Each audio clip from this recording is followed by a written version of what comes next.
Hello guys, എല്ലാവർക്കും ഇന്നത്തെ പുതിയൊരു വീഡിയോയിലേക്ക് സ്വാഗതം. ഇന്നത്തെ വീഡിയോയിൽ നമ്മൾ പുതിയൊരു ജോബ് അപ്ഡേറ്റുമായിട്ടാണ് വന്നിരിക്കുന്നത്. അതിലേക്ക് കടക്കുന്നതിന് മുമ്പ് നമ്മുടെ ചാനൽ ആദ്യമായിട്ട് കാണുന്നവരാണെങ്കിൽ നമ്മുടെ ചാനൽ ഒന്ന് സബ്സ്ക്രൈബ് ചെയ്തേക്കുക. ഡെയിലി ഇതുപോലെയുള്ള ജോബ് അപ്ഡേറ്റ്സ് നിങ്ങൾക്ക് ലഭിക്കുന്നതായിരിക്കും. ഇനി നമുക്ക് വിശദാംശങ്ങളിലേക്ക് കടക്കുകയാണെങ്കിൽ, താലൂക്ക് ആശുപത്രിയിൽ താൽക്കാലിക ജോലി നേടാൻ അവസരം. വിതുര താലൂക്ക് ആശുപത്രിയിൽ 2025-26 സാമ്പത്തിക വർഷത്തേക്ക് ദിവസേന വേതന അടിസ്ഥാനത്തിൽ pharmacist, lab technician, cleaning staff തസ്തികകളിലാണ് അപേക്ഷ വിളിച്ചിട്ടുള്ളത്. താൽപ്പര്യമുള്ളവർക്ക് ഇൻ്റർവ്യൂവിൽ പങ്കെടുത്ത് ജോലി നേടാം.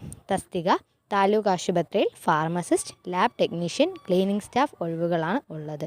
യോഗ്യത പറയുകയാണെങ്കിൽ ഫാർമസിസ്റ്റിന് ഫാർമസിയിൽ നേടിയ അംഗീകൃത ഡിഗ്രി അല്ലെങ്കിൽ ഡിപ്ലോമയും കേരള സ്റ്റേറ്റ് ഫാർമസി കൗൺസിൽ രജിസ്ട്രേഷനും 2 വർഷത്തെ പ്രവൃത്തി പരിചയവും ഉണ്ടായിരിക്കണം. ഇനി നമ്മുടെ ലാബ് ടെക്നീഷ്യനിലേക്കാണെങ്കിൽ ലാബ് ടെക്നീഷ്യനും അംഗീകൃത ഡിഗ്രി ഓർ ഡിപ്ലോമ, പാരാമെഡിക്കൽ രജിസ്ട്രേഷനും 2 വർഷത്തെ പ്രവൃത്തി പരിചയവും ഉണ്ടായിരിക്കണം. ക്ലീനിംഗ് സ്റ്റാഫ് SLC വിജയിച്ചവർക്ക് ക്ലീനിംഗ് സ്റ്റാഫ് തസ്തികയിൽ ജോലി നേടാം. പ്രായപരിധി വന്നിട്ടുള്ളത് 40 വയസ്സ് വരെയാണ്. ഇനി ഇതിന് ഇൻ്റർവ്യൂ വഴിയാണ് നിയമനം നടക്കുന്നത്. താൽപ്പര്യമുള്ളവർ ജൂലൈ 5 രാവിലെ 11 മണിക്ക് അസൽ സർട്ടിഫിക്കറ്റുകളും ആധാർ, പ്രവൃത്തി പരിചയ സർട്ടിഫിക്കറ്റുകളും എന്നിവയുമായി തിരുവനന്തപുരം ജില്ലാ പഞ്ചായത്ത് ഓഫീസിൽ അഭിമുഖത്തിന് ഹാജരാകണം.